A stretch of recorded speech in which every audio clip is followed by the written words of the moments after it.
Viewers আসসালামু আলাইকুম। সবাই কেমন আছেন? আশা করছি যে যেখানে আছেন ভালো আছেন, সুস্থ আছেন। আমরাও আলহামদুলিল্লাহ ভালো আছি। তো আবারও চলে আসলাম নতুন একটা দিন, নতুন একটা ভিডিও নিয়ে। আজকে হচ্ছে শনিবার, 18 তারিখ মেবি, যাই হোক আসলে ডেটটা মনে থাকে না। তো এখন বাজে অলমোস্ট আড়াইটা। হ্যাঁ, আড়াইটা বাজে। আজকে ভিডিওটা এখন থেকেই শুরু করলাম। ঘুম থেকে উঠেছি, আজকে লেট হয়েছে। 11টায় উঠেছি, উঠে একটু বসেছিলাম, সবার ভিডিও দেখলাম। তারপরে একটু বাজারে গেলাম, বাজারে গিয়ে কিছু বাজার সাজার করলাম। কি বাজার করেছি সেটা তো আপনাদের সাথে শেয়ার করবই।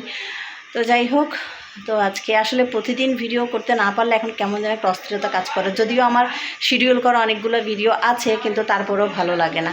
তো যাই হোক, শেয়ার করব আগে আগে কি করছি না করছি সবটাই আপনাদের সাথে শেয়ার করব। আর আজকে বাইরে অনেক বাতাস আর অনেক রোদ, প্রচুর রোদ।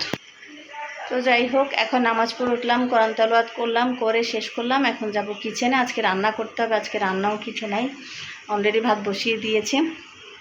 মাছ টাছগুলো আমি হেল্পিং হ্যান্ডকে দিয়েছি কাটার জন্য, ওনার কাটা শেষ, অলরেডি ফ্রোজেনও হয়ে গেছে। এখন শুধু কি রান্না করব সেটার পালা।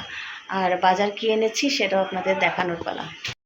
ভিউয়ার্স, এই যে বাজার, এখানে বেশিরভাগই মিনির জন্য আনছি। মুরগি দুইটা আমার বড় ছেলের জন্য, ফার্মের মুরগি, যদিও এখানে মিনির জন্য আছে। পায়লা মাছটা আমার জন্য নিয়েছি। আর এই মাছগুলো নিয়েছি পোয়া মাছ, তারপরে সুরমা মাছ, এগুলো নিয়েছি হচ্ছে আমার মিনি সোনার জন্য। আর মুরগি দুইটা বললাম না, বড় ছেলে খাবে, মিনিও খাবে। আসলে মিনি মাছ থেকে চিকেনটা বেশি পছন্দ করে, আমার বড় ছেলেরও সেম। তো যাই হোক, এই বাজারগুলি করলাম। এই যে চলে আসলাম রান্না করে, দেখালাম কি কি এনেছি সেটা তো শেয়ার করলামই। তো যাই হোক, ওখান থেকে সোনালি মুরগিটা এখন রান্না করব। আলু দিয়ে, যে হেল্পিং হ্যান্ড আলু কেটে দিয়ে গেছে। আর এগুলো গতকাল কেটে দিয়ে গেছিলো, পেঁয়াজ আদা রসুন ব্লেন্ড করা হয়নি, আসলে ইফতারের পর আর করতে ইচ্ছা করেনি। তো এখন একটু ব্লেন্ডার করে নিব এগুলো, তারপরে রান্না শুরু করব। কুকারে বসিয়ে দিব, তাই বেশি দেরি হবে না করতে, কারণ এদিকে অলরেডি ভাত হচ্ছে। যে দেখেন, ভাত কিন্তু সে বসিয়ে দিয়ে গেছে। ভাতটাও পার্মানেন্ট হেল্পিং হ্যান্ড না, তারপরেও আমাদের এখানে সুইপারের কাজ করে, মানে সিঁড়ি ঝাড়ুতে বিল্ডিংয়ের, তো সেই হিসাবে আসে, আমাকে টুকটাক হেল্প করে।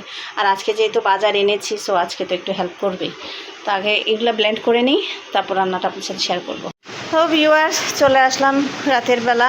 আসলে দুপুরে রান্নাবান্না শেয়ার করিনি, যেহেতু রোজা রেখে আসলে আর কাজও তেমন একটা নাই, তো শেয়ার করিনি। তো এখন বাইরে থেকে, মানে পাশের প্রতিবেশী থেকে খাবার এসছে, সেজন্য ভাবলাম আবার ক্যামেরাটা অন করি। ইফতারও শেয়ার করিনি, আর ইফতার করেও টায়ার্ড লাগে, নামাজ পড়লাম। তো যাই হোক, পাশের প্রতিবেশী আজকে বড়দি আমাকে বোন ডেকেছে, ছোটো বোন।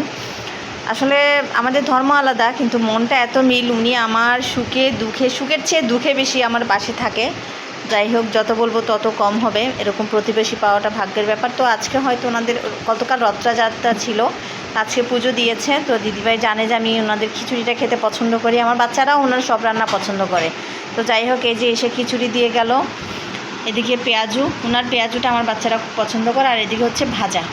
আর আমি দুপুরে রান্না করেছি হচ্ছে, আজকে সোনালি মুরগি এনেছিলাম, বলেছি আপনাদেরকে। এই যে সোনালি মুরগি রান্না করেছি, আলু দিয়ে ঝোল ঝোল করে, একদম পাতলা ঝোল করে রান্না করেছি। আর আমার আগের দিনের বট আছে।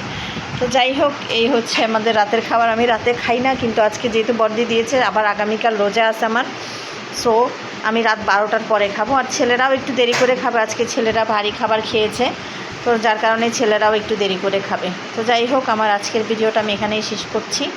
সবাই ভালো থাকেন, সুস্থ থাকেন, আল্লাহ হাফেজ।